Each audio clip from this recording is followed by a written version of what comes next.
is from the Marvel Universe, and a great crime thriller are available for viewing this weekend. Here to review Black Widow and No Sudden Move is film critic Pam Powell and a special friend. A special new little friend that I just made 3 days ago.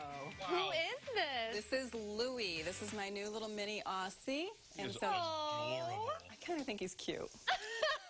You are correct. Yes. So is Louie your newest movie-watching buddy? He is. He's been sitting on my lap and watching some screeners with me, so he'll learn the same tricks as Charlie did. 2 paws up or not. Oh, nice. And it seems like we have some much anticipated movies, at least, that have hit theaters here. So it sounds like maybe a good time to start watching them. I think it is. Although, I have to tell you, Black Widow is the first one that I'm sure everyone who's a fan of. And Chuck, this is just for you. Is it DC or is it Marvel? It's the Marvel Universe. Ouch.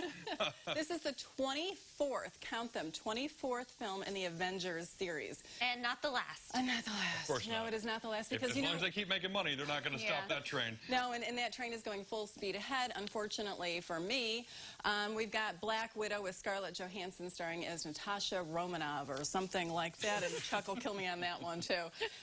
Anyway, Natasha, we go back in time. We go back to when she was just a child living in middle-of-the-road Ohio with her little sister in her middle-of-the-road house and having a middle-of-the-road kind of life. That's all she wants to have is this ordinary life. Well, unfortunately, that doesn't happen, and they are thrust into the current day where we find them. They had been taken by the Russian mobsters and experimented upon. Scarlett Johansson plays Natasha, and her younger sister is played by Florence Pugh. Their parents, Rachel Weisz and David Harbour. This is where the story is. Unfortunately, this is not where the focal point is. The story is the interaction between these 4 people. We find out that there has been some pretty horrific experimentation going on, including sterilization, a lot of female issues that we're talking about in this film. And they want to stop the man who is responsible for this, the leader of the Red Room. Their whole mission is to stop them, and the only person that knows how to get to the Red Room is, of course, her father, their father, played by David Harbour, and he is incarcerated in some sort of a gulag right now. So they go and rescue him. This is one of the best scenes of the movie, in my mind, is how they were able to rescue him. The rest of it is just your typical, ordinary superhero fare.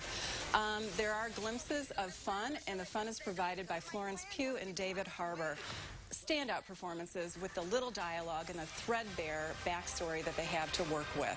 I would love to see David Harbour and Florence Pugh together in a movie, and even a superhero movie, and I might even look forward to seeing them in it. But this one, even Chuck didn't like this one, you guys. Whoa. I'm not speaking out of turn. He truly didn't enjoy it.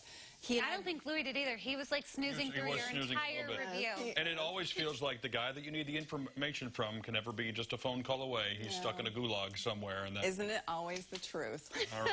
Well, the next Hopefully the next one's better. Is No Sudden Move, and this is not in theaters, right? It's online? No, and sadly it's not in theaters because this is one of those movies that really should have been in theaters. It's streaming on HBO Max now.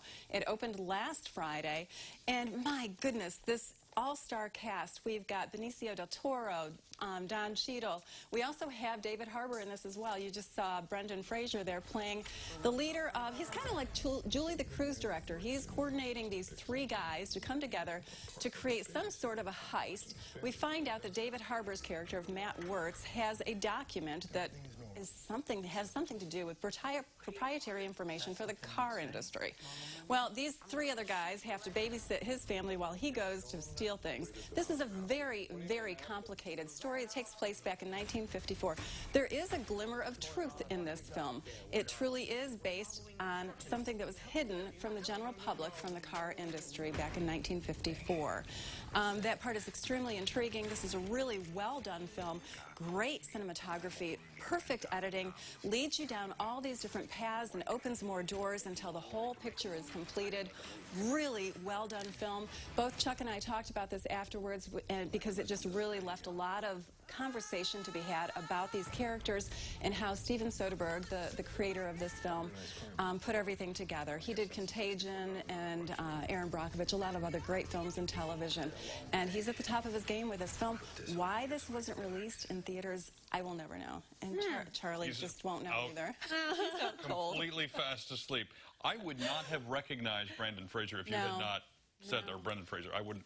He looks so different than I remember him. He does, and he's had a lot of issues in his life, which has led to a lot of other weight gain and some other things that, if you want to take a look at different articles. But yeah, kind of a sad history to him.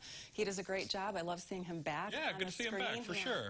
Everybody, Don Cheadle has a stand-up performance. Benicio del Toro is really unique in this film, not what I expected. Feels like he is somewhat unique in every film he does, but maybe this is outside the norm for him. It is. He's usually extremely menacing to me. I saw him at a film festival, and I was nervous to even say anything on the red carpet.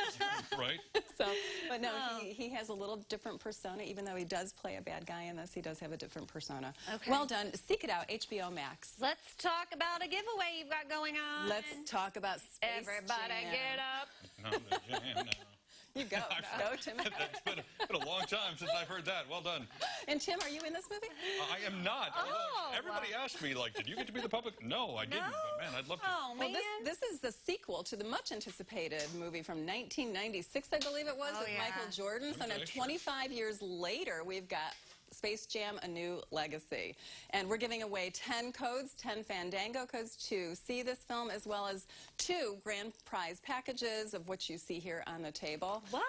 Some really cool stuff, Space Jam actually. Monopoly, huh? Wow. Yep. If Launch a dunk. Oh, launch and dunk. My Launch bad. and dunk. Is Good this try. going to be on HBO Max, or is this strictly in theaters? This is theaters and HBO Max. That was one of the things fantastic. HBO did, I believe, and I hope I'm not misquoting myself here, is that they are releasing everything in theaters and on HBO Max. So if you don't have HBO Max, I would suggest getting it, because this looks like a lot of fun. Also, on spacejam.com, I believe it is, they have a lot of really fun, cool little activities for kids to do, and selfies that you can take and put the jersey on you. I was playing around with it. All the fun filters. Louis was playing around with it. He looked adorable in one of the jerseys. Have you seen it yet? No, I haven't. I'm hoping to see it on Monday, so we'll have the full review for you next week. So this is on your Facebook? It is. It is. Enter. There's a form there for you to fill out. Enter. Louis says go, Oh, go, he's go. awake. Yes. Go, go, go. See, my singing brought him to life, Tim. It does It did tend to. something. Kind of startled him, but yeah, Your singing whatever. has been known to impact a dog or two, I believe. So. If you want more information about all the movies that Chuck and Pam review when you're trying to plan for your next movie night, there's a look at their Facebook page. They've got a great website. You can subscribe to their newsletter, all the things. We'll connect you at StayLiving.tv.